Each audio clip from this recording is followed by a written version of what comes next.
Die evangelie volgens Johannes hoofstuk 18. Nadat Jesus hierdie dinge gesê het, het hy saam met sy disippels na die oorkant van die Kidrondal vertrek, waar daar 'n tuin was. Hy en sy disippels het toe daar ingegaan. Judas, sy verraaier, het ook die plek geken, omdat Jesus en sy disippels dikwels daar bymekaar gekom het. Judas het toe daar aangekom met die kohort soldate en die tempelwagte van die leierpriesters en die fariseërs, met fakkels en lampe en wapens. Jesus het geweet van al die dinge wat met hom sou gebeur, en het uitgegaan en vir hulle gevra: "Wie soek julle?" Hulle antwoord hom: "Jesus, die Nasareëner." Hy sê toe vir hulle: "Ek is hy." Judas, sy verraaier, het ook daar by hulle gestaan. Toe hy vir hulle sê: "Ek is hy," het die soldate teruggedeins en op die grond neergeval. Hy het weer vir hulle gevra: "Wie soek julle?" En hulle sê: "Jesus, die Nasareëner." Jesus het geantwoord: "Ek het vir julle gesê, ek is hy. As julle dan na my soek, laat hierdie mense gaan." Sodoende sou die woorde wat hy gesê het vervul word: "Hulle wat u aan my gegee het, van hulle het ek nie een verlore laat gaan nie." Simon Petrus het toe 'n swaard wat hy gedra het getrek en na die hoëpriester se slaaf geslaan en sy regteroor afgekap. Die slaaf se naam was Malchus. Toe sê Jesus vir Petrus: "Steek die swaard terug in sy skede. Die beker wat die Vader my gegee het, sal ek dit dan nie drink nie?" Toe het die kohort soldate en die kiliarg en die tempelwagte van die Jode Jesus gevange geneem en hom geboei. En hulle het hom eerste na Annas geneem.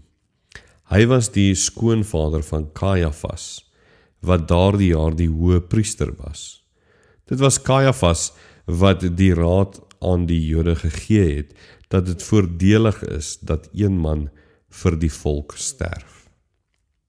Simon Petrus en 'n ander disipel het Jesus gevolg. Daardie disipel was aan die hoëpriester bekend, en hy het saam met Jesus by die hoëpriester se voorhof ingegaan. Petrus het egter buite by die deur bly staan. Toe het die ander disipel, die een wat aan die hoëpriester bekend was, uitgestap en met die deurwag gaan praat en Petrus na binne gebring. Die diensmeisie wat die deurwag was, sê toe vir Petrus: "Is jy nie ook een van hierdie man se disippels nie?" Hy antwoord: "Ek is nie." Die slawe en die tempelwagte het hulle gestaan en warm maak by 'n koolvuur wat hulle gemaak het, omdat dit koud was. Ook Petrus het hom daar by hulle gestaan en warm maak. Die hoëpriester het Jesus toe ondervra oor sy disippels en sy lering. Jesus antwoord hom toe: "Ek het openlik met die wêreld gepraat. Ek het altyd in die sinagoge en op die tempelterrein waar al die Jode saamkom onderrig gegee, en ek het niks in die geheim gesê nie. Waarom ondervra u my? Ondervra hulle wat gehoor het wat ek vir hulle gesê het. Hulle weet wat ek gesê het." Toe Jesus dit sê, het een van die tempelwagte wat daar naby gestaan het, hom 'n klap gegee en gesê: "Antwoord jy die hoëpriester so?" Jesus het hom geantwoord: "As ek iets verkeerds gesê het, bring dan getuienis dat dit verkeerd is. Maar as ek reg is, waarom slaan jy my?" Annas het hom toe geboeid na die hoëpriester Kajafas weggestuur. Simon Petrus het hom nog daar staan en warm maak. Hulle sê toe vir hom: "Is jy nie ook een van sy disippels nie?"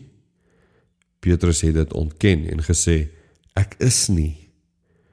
Een van die hoëpriester se slawe, 'n familielid van een wie se oor Petrus afgekap het gesê: "Ek het jou mos in die tuin by hom gesien dan, nie?" Petrus het dit weer ontken en onmiddellik het 'n haan gekraai. Van Caiaphas af het hulle Jesus na die pretorium geneem. Dit was vroegoggend. Hulle het nie self die pretorium binne gegaan nie, sodat hulle nie onrein sou word nie, maar die Pasga sou kon eet. Pilatus het uitgegaan na hulle toe en gevra, watter aanklag lê julle teen hierdie man? Hulle het hom geantwoord, as hy nie 'n kwaaddoener was nie, sou ons hom nie aan u uitgelewer het nie. Pilatus sê toe vir hulle, vat julle hom en oordeel hom volgens julle wet. Die Jode sê vir hom, ons word nie toegelaat om iemand om die lewe te bring nie, sodat die woorde wat Jesus gesê het, om aan te toon watter dood hy sou sterf, vervul sou word. Pilatus het toe weer 'n keer die pretorium binne gegaan en Jesus geroep en hom gevra, is u die koning van die Jode? Jesus antwoord, sê u dit uit u eie, of het ander mense dit oor my aan u vertel? Pilatus antwoord toe, is ek miskien 'n Jood? Dit is u volk en leierpriesters wat u aan my uitgelewer het. Wat het u gedoen? Jesus het geantwoord, my koningskap is nie van hierdie wêreld nie. As my koningskap van hierdie wêreld was, sou my dienaars geveg het, sodat ek nie aan die Jode uitgelewer word nie. Maar nou is my koningskap nie van hierdie wêreld nie. Is u dan tog 'n koning? Het Pilatus gevra. Jesus antwoord hom, u sê dat ek 'n koning is. Hiervoor is ek gebore en hiervoor het ek na die wêreld gekom, om oor die waarheid te getuig. Elkeen wie se bestaan in die waarheid gegrond is, luister na my stem. Pilatus sê toe vir hom, wat is waarheid? Nadat hy dit gesê het, het hy weer na die Jode uitgegaan en vir hulle gesê, ek vind geen skuld in hom nie. Maar daar is 'n gebruik vir julle, dat ek vir julle een persoon vrylaat gedurende die Pasga. Wil julle hê dat ek vir julle die koning van die Jode vrylaat? Hulle het toe weer geskreeu, beslis nie vir hom nie, maar vir Barabbas. Barabbas was 'n misdadiger.